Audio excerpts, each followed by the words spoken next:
Now to the ABC News exclusive interview with President Trump's niece. Mary Trump has published a scathing new memoir about her uncle and her family. ABC's George Stephanopoulos sat down with her after a judge ruled Mary could not be stopped from speaking out. Alex Prochet reports. Speaking out exclusively to ABC News for the first time since the release of her book Tuesday, Mary Trump with this rebuke of her uncle, President Trump. He is utterly incapable of leading this country, and it's dangerous to allow him to do so.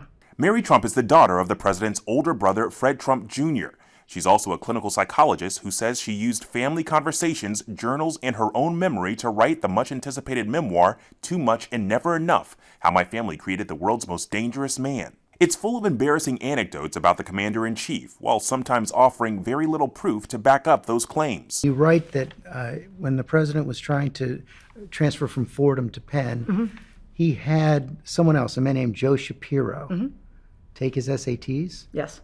I'm happy to finally to be able to speak about it. I also know that it was not the Joe Shapiro people have been focusing on. So it's, to be clear, it's not Pam Shriver. No. Can you prove it's true?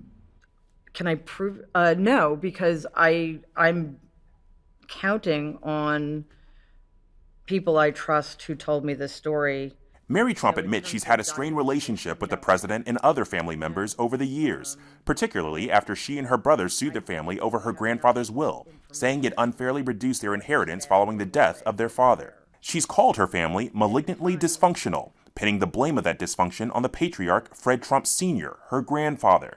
She writes he deems certain feelings like kindness and generosity as unmanly, and that President Trump followed his lead. A White House spokesperson has slammed the book as full of lies, and the president's brother Robert went to court in an unsuccessful attempt to block its publication. Mary Trump is only able to speak out now because a judge lifted a temporary gag order she was under. Eric Trump, the president's son, tweeting, "Every family has one. It's usually telling when that one stands alone." You know, I didn't write it as a form of therapy or anything like that. In fact, I would have preferred not to write it. It was quite difficult.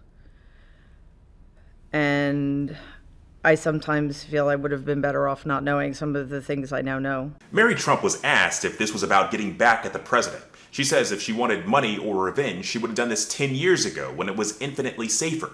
But neither of those things interested her. Alex Prochet, ABC News, Washington.